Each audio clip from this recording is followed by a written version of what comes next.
Olen iloinen, kun minulla on saanut mahdollisuus olla teidän kanssa tänään. Mä en muista, koska mä olin täällä viimeksi. Mulle se on ainakin monta vuotta sitten.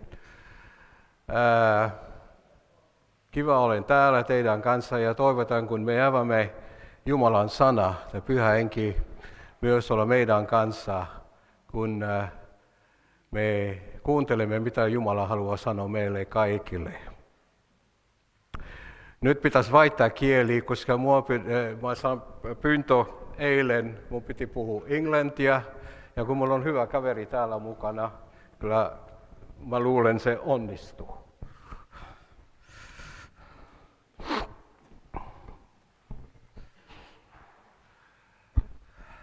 Today has been designated as Global Youth Day. Tänään on maailmanlaajuinen nuorisopäivä. And the idea of this Global Youth Day is that the youth should be out into the community doing something. Ja ideana tällä päivällä on, että nuoret olisivat tuolla tekemässä jotakin tuolla kaupungilla ja ulkona. I believe something should be happening here this afternoon. Ja uskon, että tänään täälläkin jotakin tapahtuu iltapäivällä. So bearing that in mind, ja pidämme tätä mielessä. I would like to spend some time this morning to look at the story of the Good Samaritan with you. Haluaisin tutkia laupias samarialainen kertomusta teidän kanssanne tänään. Now I'm sure some of you are already saying, oh no, not again the Good Samaritan story.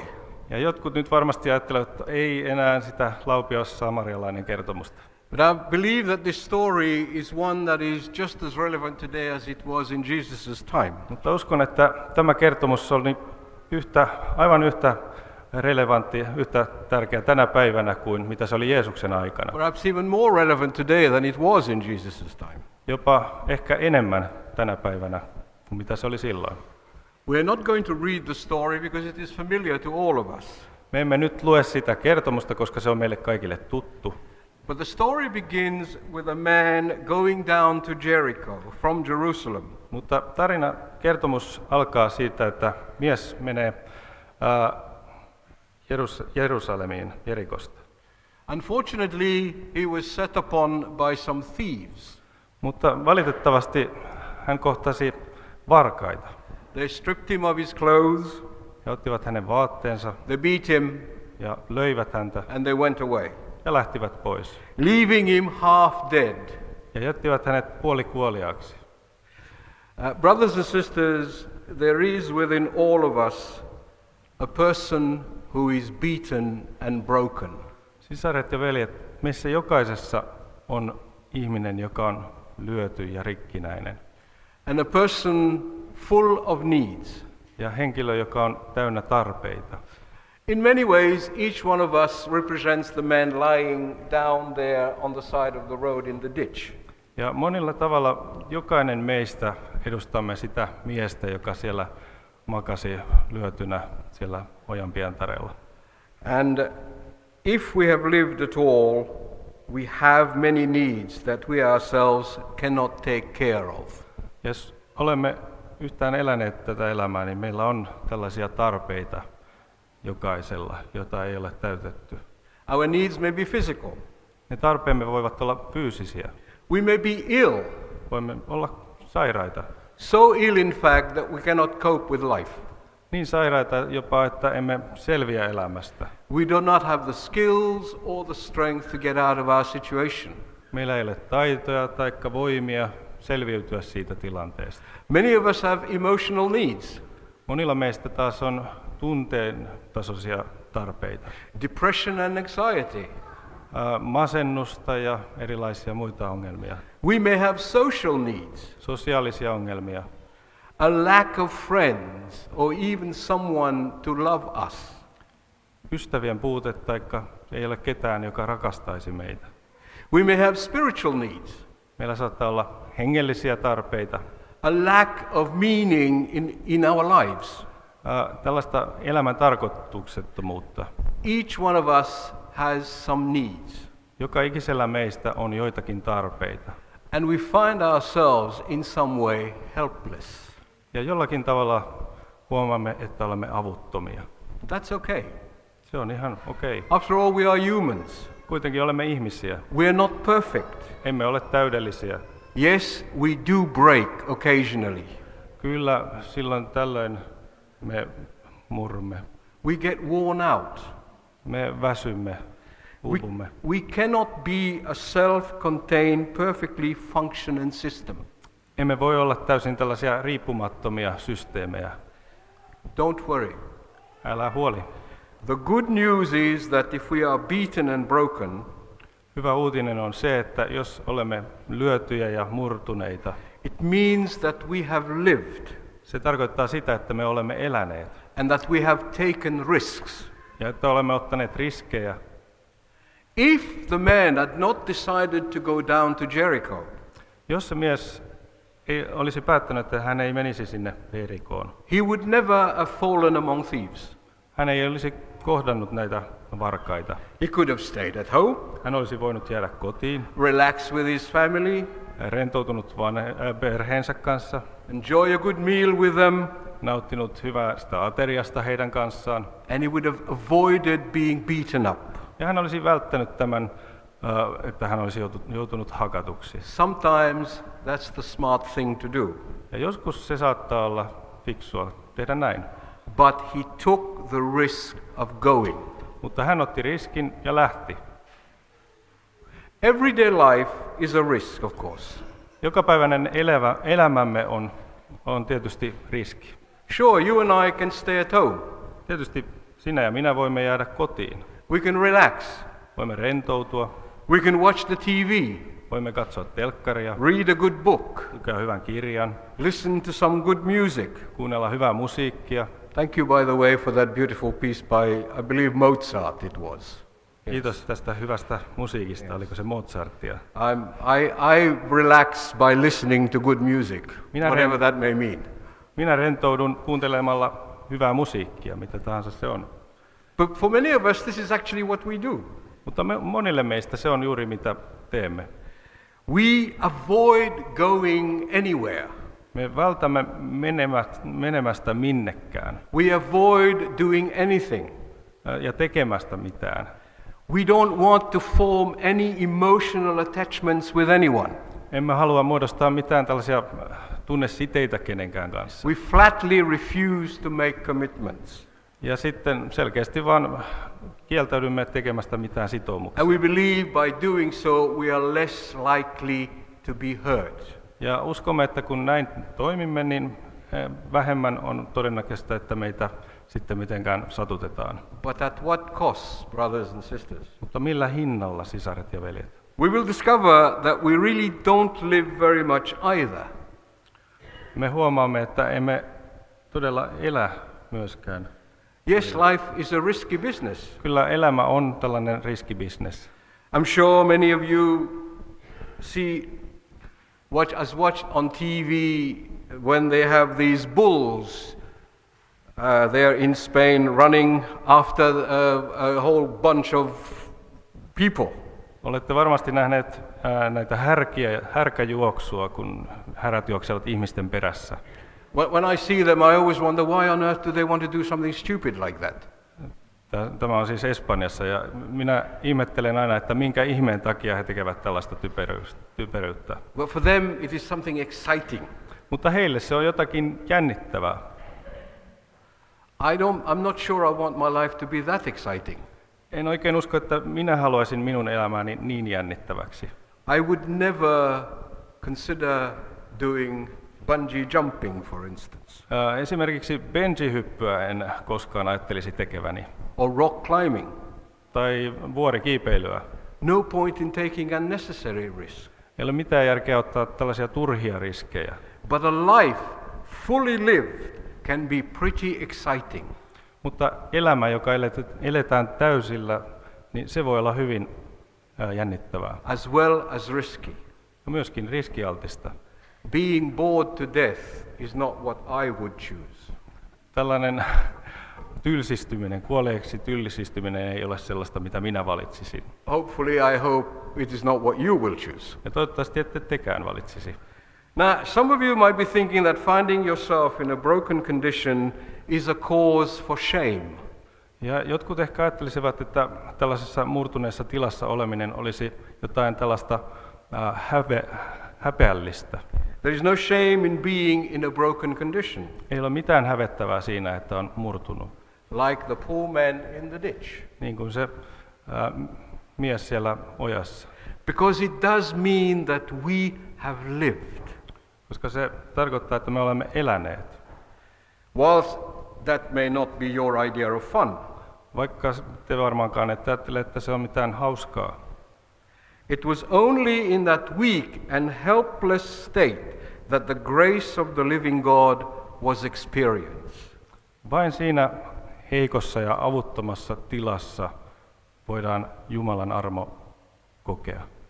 If you and I are in that situation Jos sinä tai minä olemme siinä tilanteessa, where we are so strong and sin-free että olemme niin vahvoja ja synnittömiä, that we don't need anyone to help us, että emme tarvitse ketään auttamaan meitä, then we are missing a great deal in our lives. silloin meiltä puuttuu todella paljon meidän elämästämme. One of the ways that God comes to us is through neighbors.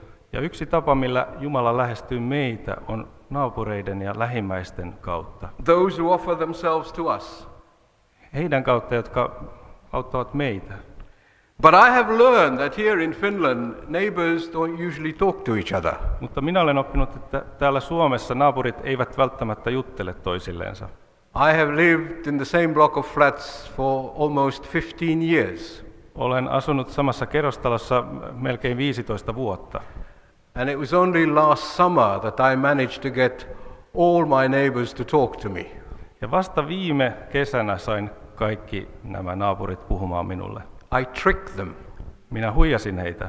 I made Indian food for all of them and I invited them to eat. Minä tein intialaista ruokaa kaikille ja kutsuin heidät syömään. But before they came down, they all stood by their window looking outside what was happening before they were brave enough to come. Mutta ennen kuin he uskalsivat tulla alas, niin he katselivat sieltä ikkunastaan ja katsoivat, että onko siellä muita, että uskaltaako sinne mennä. And then after they have eaten, they turn around to me and said, when are we doing this again?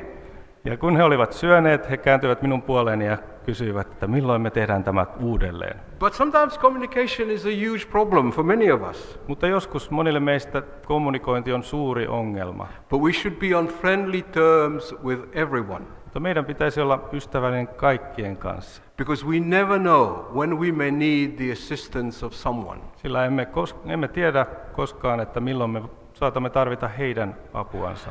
It is in our place of weakness, Mutta meidän heikkouden tilassamme in our place of need, ja tällaisen avuttomuuden tilassa, that God can get through as a healing hand is placed upon us. mutta tällaisessa tilassa Jumala voi meitä kohdata ja auttaa. A sustaining word is spoken.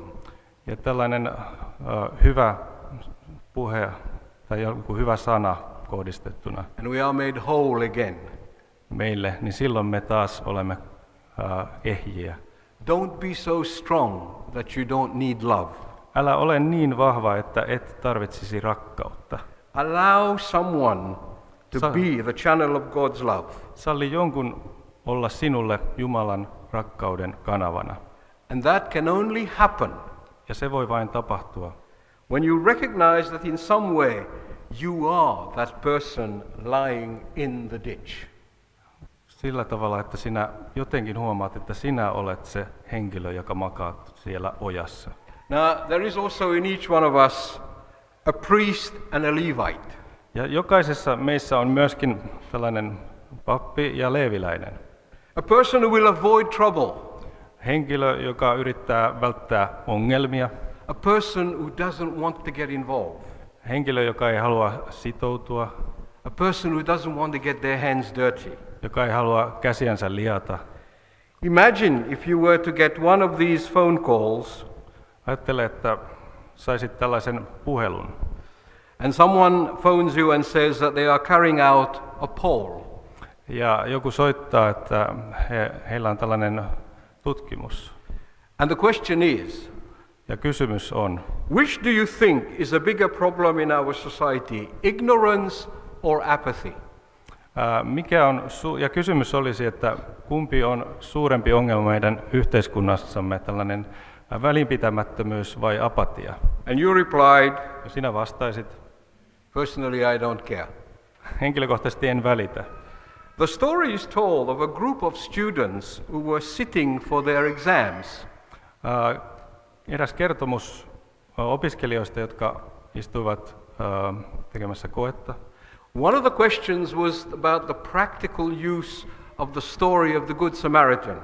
Ja yksi kysymyksistä oli tällainen käytännön tapa, mitenkä tästä laupiasta samarialaisesta voitaisiin toimia. They answered the questions as best as they could. He vastasivat kysymykseen niin hyvin kuin osasivat. Then they walked all the way across the university campus to hand in their papers. Ja sitten he kävelivät koko yliopistoalueen läpi ja palauttivat sitten nämä koepaperinsa. On the way they met a person who had clearly been planted by their professor. Ja tällä matkan aikana, kun he veivät niitä papereita, he kohtasivat henkilön, jonka professori oli sinne laittanut. He was clearly a person in need. Hän oli selkeästi henkilö, joka tarvitsi apua.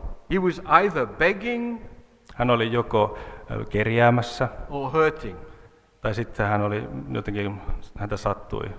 Interestingly enough, Mielenkiintoista. every student went by without giving this man a second look. Ja joka ikinen näistä opiskelijoista menivät ohi katsomatta häntä toista kertaa. They were so concerned to end in their paper, they didn't even notice that in front of them was someone in need. He olivat niin huolissaan siitä, että he palauttaisivat sen koepaperinsa, että eivät huomanneet sitä lähimmäistä, joka oli siinä suuressa tarpeessa. Even those who in theory have the best of intentions can be fallible at this point. Ja vaikka teoriassa meillä olisi asiat kunnossa, mutta tässä tilanteessa ei onnistu tekemään oikein. Mind you, there are good rational reasons for not stopping. On kuitenkin tietysti monia hyviä rationaalisia järkeviä syitä, että ei pysähdytä. The priest and the Levite were perfectly justified.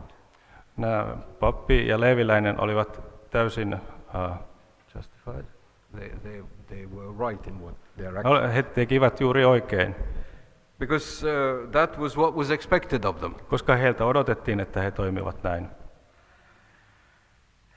They were not allowed to associate with anything that was dead. He eivät millään tavalla saaneet olla kosketuksissa tai tekemissä minkään kanssa, joka on kuollut. Had they done so, they would have become unclean. Jos he olisivat tehneet niin, he olisivat tulleet epäpuhtaiksi. They would have to go through a complicated process and time wasting. Heidän olisi pitänyt monimutkainen prosessi käydä läpi ja ajan tuhlausta olisi To ollut, get rid of their uncleanliness. jotta he olisivat päässeet tästä epäpuhtaudestaan eroon. Was it worth the risk? Olisiko se ollut tämän riskin arvoista? Just think about all the important things they wouldn't have time to do while they were doing that. Just ajatelkaa niitä kaikkia asioita, mitä he olisivat voineet tehdä, kun välttivät tämän tekemisen. Think of the number of times you and I have passed someone who was clearly in need of assistance. Ajattele sinä ja minä, kun olemme olleet sellaisessa tilanteessa, jossa joku olisi todella tarvinnut apua, milloin emme auttaneet. We can't help it, brothers and sisters. Emme voi auttaa. We say to ourselves, the risk is too great, I don't want to get involved. Ajattelemme, että on liian suuri riski, emme halua olla tämän asian kanssa tekemisissä. Maybe it's a trick. Ehkä se on joku huijaus, joku hämäys. And as has often been said to me here in Finland, we have a wonderful social services. Why should I bother when the social services can take care of these people? Ja niin kuin täällä Suomessa monesti ajatellaan, niin meillä on mahtava sosiaaliturva ja monet palvelut, niin miksi me auttaisimme, jos kerran he voivat auttaa? Have you ever thought how often people have some very important meeting to go to even when they don't have any? that they don't have time to stop. I need to be somewhere else. Oletteko huomanneet, miten usein ihmisillä on tärkeitä tapaamisia, vaikka ei niitä välttämättä niin olisikaan, kun pitäisi äkkiä päästä jonnekin? And I just don't want to commit myself to this kind of thing. Tai sitten minä en vain halua tällaisen asiaan sekaantua. It's easy to avoid trouble spots. On helppoa välttää tällaisia ongelmatilanteita. Have you ever thought that it is easier to preach about doing good than to actually do good? Oletko huomannut, että on helpompaa saarnata hyvän tekemisestä kuin itse asiassa tehdä hyvää? Certainly in me, and I suspect in each of us sitting here today, is a priest, a Levite, passing by on the other side. Ainakin minussa ja varmasti monissa meissä on jotakin tällaista pappia ja leeviläistä, jotka menemme toiselle puolelle tietä ja kävelemme ohi. Now there is, by the grace of God, within each of us, a person who is genuinely caring. Mutta Jumalan armosta kuitenkin meissä jokaisessa on henkilöä myöskin, joka vilpittömästi välittää, Compassionate, on myötätuntoinen, concerned. huolissaan toisista. After all, God would not have given us so much responsibility for this world if it were not so. Mutta Jumala ei olisi meille antanut niin paljon vastuuta, ellei asia olisi näin.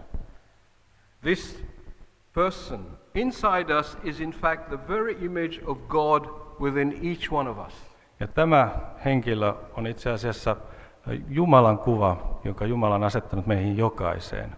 This is the powerful image modeled by Jesus. Tämä on vahva vertauskuva, jonka Jeesus on meille antanut. Who was constantly stopping to get Zacchaeus out of the tree. Jeesuksen, joka aina pysähtyi ja kutsui Sakkeuksen alas puusta. To speak to the woman at the well. Tai puhui naiselle kaivolla. To heal whatever leper or sick person he came across. Tai paransi kenen tahansa, jolla oli lepraa tai muuta sairauksia. Jesus didn't avoid trouble. Jeesus ei välttänyt ongelmia. In fact, he went out of his way to seek trouble. Hän itse asiassa meni etsimään hankaluuksia joskus. Now I can hear some of you saying, doesn't Mariel know that Jesus was special? Voin ajatella, että joku sanoo, että eikö Mariel tiedä, että Jeesus oli erityinen. God gave him unique gifts Jumala antoi hänelle ainutlaatuisia lahjoja, to deal with these situations. jotta hän pystyisi kohtaamaan näitä tilanteita. But God has also given you and me special gifts, Mutta Jumala antaa myös sinulle ja minulle erityisiä lahjoja. as well as something we can use to share, to express our care, concern and compassion with people. Jotakin, millä me voimme osoittaa, että välitämme ja meidän myötätuntoamme ja kaikkea hyvää sitä toista kohtaan. Now, I don't know what exactly your gifts are. Minä en tiedä, mitkä teidän lahjanne ovat. I don't know what kind of talent you have, Millaisia talentteja teillä on? what skills you have. Millaisia taitoja? Maybe some of you are good at organizing things. Ehkä jotkut teistä olette hyviä järjestelemään ja organisoimaan asioita. Some of you may be mechanically minded. Ja jotkut ehkä olette mekaanisesti ajattelevia. Some of you may be very sympathetic. Jotkut ovat hyvin sympaattisia. But each one of you has a talent and a gift that God has given you. Mutta jokaisella teillä on joku talentti, joku lahja, jonka Jumala on antanut sinulle. And we can use these talents to share and to be a channel Ja me to voimme, others. voimme käyttää näitä talentteja jakamalla ja olemalla kanavia Jumalan käytössä toisille. I always remember when I was the youth leader, Muistan sen, kun olin nuorisojohtaja. it was very difficult to get the young people to do anything. Oli hyvin vaikea saada nuoria tekemään mitään. Even Jani Nieminen, but it was very hard sometimes to get him to do anything. Joskus jopa Jani Niemistä oli vaikea saada I can tekemään. see you're hiding behind the pole there, Jani, but I know you're there. Piilossa. But you know, with the young people I noticed, many of them, they had no idea, that they had any talents at all. Mutta monilla nuorilla ei ollut mitään käsitystä siitä, että heillä olisi minkäänlaisia talentteja tai lahjoja, kykyjä. I can't do this. Minä en osaa tätä tehdä. I don't know this. Minä en tiedä tätä juttua. And the great Adventist saying, we've never done it before, therefore we can't do it now. Ja tämä suuri adventistinen sanonta, että me emme ole koskaan tehneet tätä, emme voi sitä tehdä siis nytkään. And yet, Mutta kuitenkin, when we got them into that situation where they could do something, they were brilliant at it. mutta kun saimme heidät siihen tilanteeseen, missä he tekivät jotakin, he olivat loistavia siinä. Use your talents, brothers and sisters. Käyttäkää lahjojanne, sisaret ja veljet. If you have no idea what it is, Jos ei sulla ole mitään hajuakaan, mitä se on, it is that thing that you're best at. se on se asia, missä sinä olet paras. It can be cooking, Se voi olla ruoanlaittaminen, it can be singing, laulaminen, it can be violin playing, viulunsoitto, it can be you're a good speaker. saatat olla hyvä puhuja. My talent is giving hugs to people. Minun talenttini on halata toisia. That's how I survived in Finland, Se on by se hugging people. tapa, miten minä selviydyn hengissä täällä Suomessa. Finns didn't like it very much in the beginning, Suomalaiset eivät aluksi oikein tykänneet siitä, but they got used to it. mutta he tottuivat siihen. And they know, I remember the young people saying, you know, when this dark gentleman comes near you, you better open your arms and be ready. He tietävät, Because että something is going to happen. kun tämä veli tulee, niin laittakaa kätenne näin levälleen, kohta jotain tapahtuu. And through this channel, I was able to get close to people. Ja tämän kanavan, tämän kautta pääsin lähemmäksi ihmisiä. Now, there are of course other characters involved in that story, On myös muita henkilöitä tässä kertomuksessa, but we're not going to go and explore that now. mutta emme tutki niitä nyt. But you and I Mutta, are that man in the ditch. mutta sinä ja minä olemme se mies siellä ojassa. We have needs. Meillä on tarpeita. Recognize those needs. Tunnista ne tarpeet. They may not be obvious to you. Ne eivät välttämättä ole ilmiselviä sinulle. It's okay to have them. On ihan ok. Sinulla on Only ne. don't dwell on them, don't wallow in them. Mutta älä jää niihin vellomaan niitä ja miettimään. Rather allow God, Mutta kuitenkin anna Jumalan, perhaps in the form of your neighbor, ehkä sinun lähimmäisesi muodossa, or maybe the person you least expect to help you, tai sen henkilön, jota vähiten odotat auttavan sinua, to enter your life päästä sinun elämääsi at the point of your need. juuri silloin, kun sinä olet avun tarpeessa. When I came to Finland 26 years ago, Kun tulin Suomeen 26 vuotta sitten, I very quickly became a cynic, minusta tuli hyvin äkkiä kyynikko, because no one would talk to me, koska kukaan ei puhunut minulle, no one would translate for me in the church, kukaan ei tulkannut minulle kirkossa, no one would say anything to me. kukaan ei oikeastaan sanonut mitään minulle. And this went on for a number of years. Ja tätä jatkui useampia vuosia. And I can't remember the many times that I said to my wife, I don't want to be here. You can stay here with the children. I'm going back to England. Ja ne lukemattomat kerrat, kun sanoin vaimolleni, että en minä voi olla enää täällä, että sinä voit jäädä lasten kanssa, mutta minä lähden. Now you may well wonder, how come 26 years later I'm still here? Mutta saatte ihmetellä, että miten minä ihmeessä täällä 26 vuotta myöhemmin olen vielä. It's because people that I least expected to lift a finger to help me were there every time I needed assistance. Se on siksi, että ihmiset, joita vähiten odotin, niin auttoivat minua, nostivat sormeaan ja auttoivat ja tulivat minun avukseni. Now it's a sad thing to say, but none of them actually belong to the church. On surullista sanoa, mutta kukaan heistä ei kuulu itse asiassa kirkkoon. They were outsiders. He olivat ulkopuolisia. They helped me to get a job. He auttoivat minua saamaan työtä. They helped me to do many things.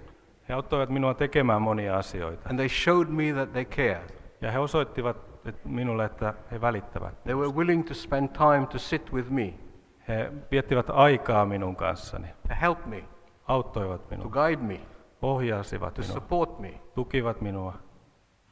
until one day Kunnes eräänä päivänä someone from the church joku kirkostamme came to me tuli minun luokseni and said, ja sanoi, I have heard of your troubles. Minä olen kuullut sinun ongelmistasi. And then he gave me the traditional sentence. Ja sitten hän antoi minulle perinteisen lauseen. I will pray for you. Minä rukoilen sinun puolestasi. That's what we all say. Näinhän me sanomme. But you know, brothers and sisters, he went beyond that. Mutta sisaret ja veljet, hän meni vieläkin pidemmälle. He went so far Hän meni jopa niin pitkälle to help me auttaakseen minua, that I was embarrassed että olin nolostunut as to how I could repay him. siitä, että miten minä voisin maksaa hänelle takaisin. Now, he doesn't like me to say this, and I won't mention his name, but it is someone that you know very well. Hän ei halua, että minä sanon hänen nimeensä, mutta hän on joku, jonka tunnette hyvin. I always remember when he looked at me one day and he said, you know, the first time I saw you, I saw something in you. Muistan, että kun hän sanoi, että kun ensimmäisen kerran näin sinut, niin minä näin jotakin sinussa.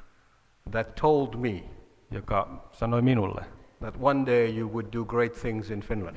että eräänä päivänä sinä tulet tekemään suuria asioita Suomessa. I made a promise when I was 18 years old. Minä tein lupauksen, kun olin 18-vuotias. I would never, ever, ever work for the church. En koskaan ikinä työskentelisi kirkon hyväksi. Tai Look at kirkossa. me now. Katso minua nyt. And I have been richly blessed. Ja minua on paljon siunattu. I have enjoyed what I am doing, and I still do. Olen nauttinut ja nautin yhä siitä, mitä teen. Only because somebody cared. Vain siksi, että joku välitti minusta. Somebody saw something in me that I didn't see myself. Joku näki jotakin minussa, jota minä en itse nähnyt. Someone took a risk on me. Joku otti riskin minun suhteeni. I have never asked that person, was it worth it taking the risk? En ole koskaan kysynyt, että oliko se sen arvoista ottaa se riski. Maybe some of you can tell me later after the sermon. Ehkä jotkut If teistä it was worth voitte it. tämän saarnan jälkeen kertoa minulle, oliko se sen arvoista. You and I cannot be a Christian or a human being Sinä ja minä emme voi olla kristittyjä tai ihmisiä by keeping to ourselves pitämällä kaikkeen itsellämme. or hanging around with people who think like us. Tai olemalla ihmisten kanssa, jotka ajattelevat juuri samalla lailla kuin That minä. is too easy. Se on aivan liian helppoa. We need to take chances. Meidän täytyy ottaa riskejä. We need to go out into the communities. Meidän pitää mennä ulos ihmisten pariin. We need to take the fear out of our lives. Meidän pitää ottaa meidän pelkomme pois elämästämme. We need to take a chance. Meidän pitää ottaa riskejä We need to approach people. ja lähestyä ihmisiä We need to love them. ja rakastaa heitä We need to care for them. ja välittää heistä We need to commit. ja sitoutua. Now, sometimes we think, you know, we need to do something really big and miraculous. Joskus ajattelemme, että meidän pitäisi tehdä jotain oikein suurta ja ihmeellistä. But sometimes it can be something small. Mutta joskus se voi olla jotakin hyvin pientä. I have a habit when I sit on the train, I talk to everybody on the train. Minulla on tapana, kun olen junassa, istun ja juttelen siellä sitten kaikkien kanssa. And you know, for Finns, that's a terrible thing to do, you Ja know. suomalaisille se on ihan kamalaa. Especially today when people get on the train, you know, the first thing they do is, Ja tänään kun mennään junaan, niin tänä päivänä kaikki on kännykänsä kanssa. but you know how often people have said to me, Mutta monesti ihmiset ovat sanoneet minulle, you know, we needed what you said to us this morning. se mitä sanoit minulle tänään oli hyvin tarpeen minulle. Thank you for sharing that joke with us. Kiitos, että jaoit tämän vitsin meidän kanssamme. It has often been said, people don't want to know, people don't care what you know, but they want to know that you care. Joskus sanotaan, että ihmiset eivät välitä siitä, mitä tiedät, vaan People don't care what you know, they want to know that you care. Niin he haluavat tietää, että sinä välität heistä. And so Jesus said to the lawyer, Jeesus sanoi tälle lakimiehelle, which of these three do you think was a neighbor to the men who fell into the hands of the robbers? kuka näistä kolmesta oli se henkilö, joka piti huolta näistä? And he said, it's the one who showed him mercy. Se, joka osoitti armoa. And Jesus said to him and to all of us sitting here today, go and do likewise. Ja Jeesus sanoi hänelle ja myöskin meille kaikille täällä, että menkää ja tehkää samalla lailla. My question to you this morning is this. Minun kysymykseni teille on tänä aamuna. When you leave here today, Kun lähdette täältä tänään or in the days to come, tai myöhempinä aikoina, you see someone in need, näette jonkun, joka on todella tarpeessa. what will you do? Mitä sinä teet? What will you say to them? Mitä sinä sanot heille? Will you take a risk? Otatko riskin? Or will you say, it's not my problem, it's the social services problem? Vai sanotko, että ei ole minun ongelmani, että sosiaalihuolto hoitakoon? Remember this. Muistakaa tämä. Social services was not invented by the government, it was invented by Jesus. Sosiaalihuoltoa ei keksinyt valtiovalta, vaan Jeesus keksi sen. He started the social work. Hän aloitti sen. And he expects each and every one of us to finish it. Ja hän odottaa, että joka ikinen meistä tekisi sen työn myöskin loppuun. That, if you don't believe me, is evangelism. Ja se, jos uskon, niin se on kyllä todellista evankelisointia. Let us pray. Rukoilkaamme. Heavenly Father, Taivaallinen Isämme, thank you for this wonderful parable that you have given us. kiitos tästä mahtavasta vertauksesta, jonka olet antanut meille. Parable that is as topical today as it was in your day. Vertauksesta, joka on yhtä oleellinen tänä päivänä kuin se oli silloin sinun aikana. Thank you for the powerful message that it brings. Kiitos siitä mahtavasta sanomasta, jonka se tuo. Help us, Father, today not to be like the Levite and the priest, Ja taivaissa auta, että emme olisi niin kuin se leeviläinen tai se pappi, but to be like the Good Samaritan, vaan että olisimme niin kuin se laupias samarialainen, willing to take risk, joka oli halukas ottamaan riskejä, willing to get down into the gutter to help our neighbors. joka oli valmis menemään alas auttamaan sitä lähimmäistä. Give us the courage Anna meille rohkeutta and the motivation to serve you ja motivaatiota palvella sinua and to serve those around us ja palvella niitä, jotka ovat meidän ympärillämme and to bring the good news of salvation to them too. ja viedä pelastuksen hyvää sanomaa myöskin heille. We ask this in your Son's name. Tätä rukoilemme Jeesuksen Amen. nimessä. Aamen.